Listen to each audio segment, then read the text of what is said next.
Olmayman. Menga to'g'ri kelmaydida. Mana aytavering. Olmayman qaysi. Kelgan joylaring qadimiy Askent shahriga keldilaring. Bu kelgan joylaring 9-asrdan 16-asrgacha bizni Farg'ona vodiyda poytaxti bo'lgan katta shahar hisoblangan ekan. Shu yer. Shu yerda tepada asosiy muzeyimiz bor. 10-12-asrga oid tarixiy muzey. Boshli. Mana. Mana o'qima.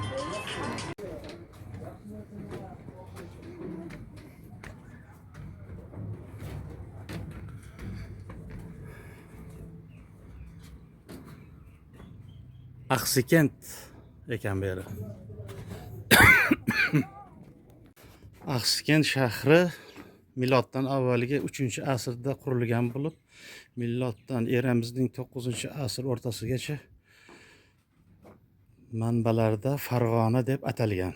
9-asrning 2-yarmidan boshlab esa Axsikent faqat so'nggi o'rta asrlardagina Axsikent deb yuritilgan. Muzey.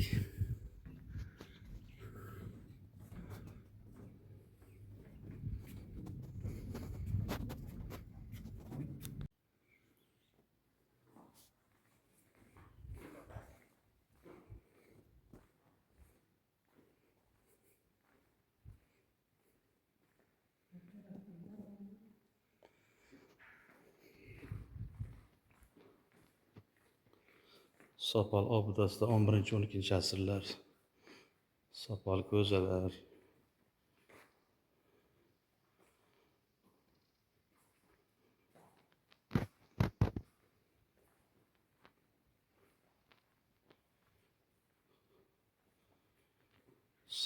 Sirlamochi.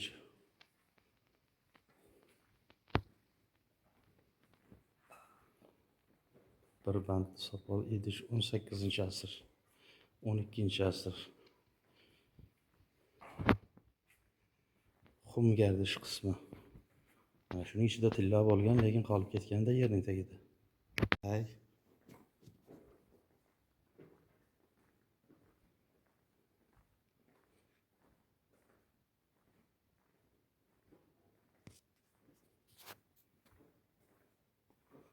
On 12-asrdan topilgan sopol ko'zalar.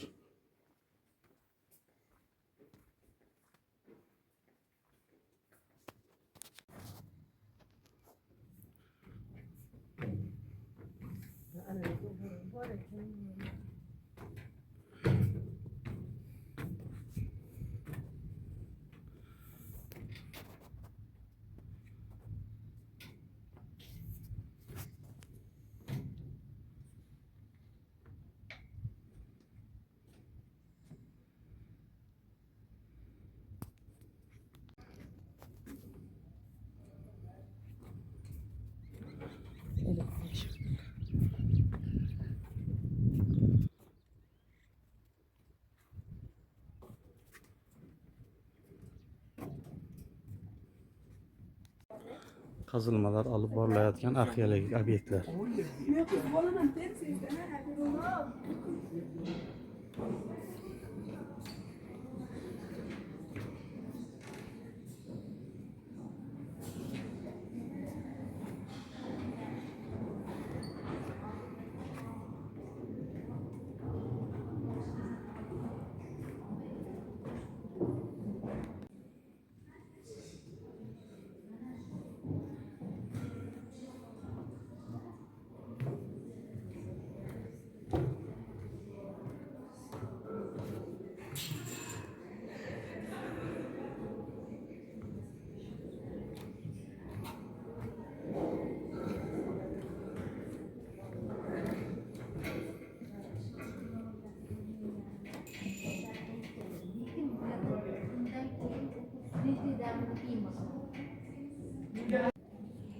Gapiragan.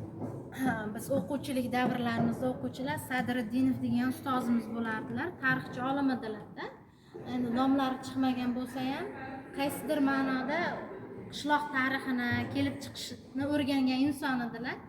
O'lkashunoslik muzeyida Nalivkin va Nalivkina rus tarixshunoslarning asarlari bor ekan. O'sha asarni olib, aynan Axsikent yoki umuman bizni qishlog'imiz Qirg'izqo'rg'on deb yuritilganda, ana shu qishloqda tarixini o'rganganlarida aytarlarki, markaz bo'lgan Axsikent o'sha poytaxtdan ma'lum bir hududlarga boruvchi yer osti yo'llari bo'lgan deb aytib berganlar.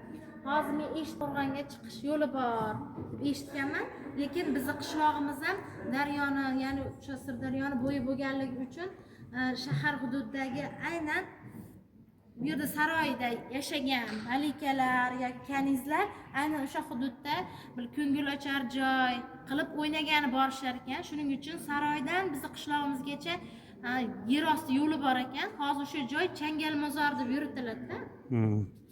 Changal xullas kalom tikonli bo'lib ketganligi uchun Changal mozor nomi bilan qolgan.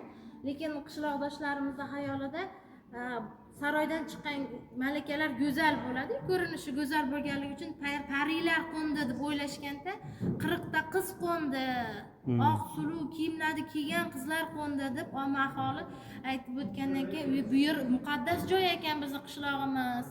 40 ta farishta qo'nibdi, Qirg'izqo'rg'on ekan degan nom tarixda qolgan. Lekin ma'lum bir davrlar o'tib, o'sha Nailfkinning asarida aytiladiki, nom o'zgarib ketdi. Qirg'izqo'rg'on hududiga aylanib ketgan hozirgi kunda ham nomi. Lekin tarixiy manbalarda Qirg'izqo'rg'on nomi bilan qolgan. Qirg'izqo'rg'on deb joylashiga ataylab o'tovlar, suvga yaqin bo'lgani uchun chorvador aholi ko'p yashaganligi uchun xuddi qirg'izlar deb o'tovlar borligi uchun qirg'izlar yashaydi shekilli degan nom, oddiy nom qolib ketgan holi. Shunchaki xarita tuzishi davrida o'sha nom yopishib qolgan. Aslida buning tarixi mana shu Axsikentda o'sha joyga borgan qizlar bilan aloqador ekanligi aytiladi. Bu Axsikent oldin 9-10 asrlardagi shahar bo'lgan bu yerga. Mana yer ostida qolib ketgan, qazilmalar, ana shular to'g'rida ham gapirsangiz.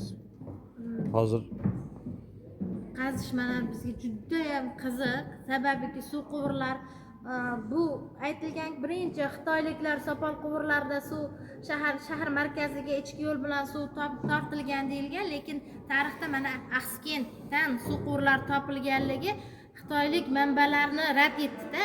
Undan oldingi asrlarda bu yerda paydo bo'lganligi shaharsozlik qurilishida yoki Sug'diyona, Baktriya davlatlarida o'zidayoq sopol quvurlar shaharda ta'minlangani eng shaharsozlikning eng go'zal namunasi deb e'tirof etilganligi. Ana bera keling, u yoqqa gapirib kelavering.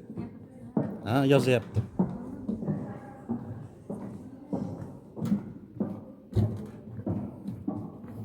Ana shu ko'zi ham sherdan chiqqanmi? Ichida hech nima chiqmagan, chiqmagan bo'lsa, lekin naqsi bor-da, qaysidir ma'noda u yasagan ustani o'zini ramziy belgisi bo'lishi mumkin, to'g'rimi? Qayergadir joytiga taligisini muhrini bosgan bo'lishi mumkin. Chunki bilamiz, barcha davrlarda ko'zasozlik umuman rivoj topganligi. Mana arxeologda kelyaptilar shekilli. Arxeolog topilgan eksponat shekilli. Ichida hech nima chiqmadimi aka? Yaxshimisiz? Siligi chiqdi xolos. Sili chiqqanda aytardim. Axsikent shahar bo'lganda endi gaping qisqasi shu yeri. Farg'onaning poytaxti bo'lgan, poytaxti bo'lgan. Farg'ona vodiysida poytaxti bo'lgan. Aslida. Nechinchi asrlarda endi? O'rta asrlar. O'zi 3000 yillik tarixga ega. Hozir nima gapiryapsiz? Bizni qishlog'imiz Qirg'izqo'rg'onda. Shu joydan bizni qishlog'imizgacha yer osti yo'li bor degan taxmin ko'p bor-da. Tarixchi olimlar bo'lgan. Sadriddinov domla bo'lganlar. Ular bevosita rus tarixchilarini tarix asarlarini o'rganganlar-da. Ularda yer osti bayram Qirg'izqo'rg'onda yer osti yo'li yo'q. Agar yer osti yo'li bo'lsa ana u nima bo'lgan endi? Suv oqadigan joy bo'lganmi, nima bo'lgan?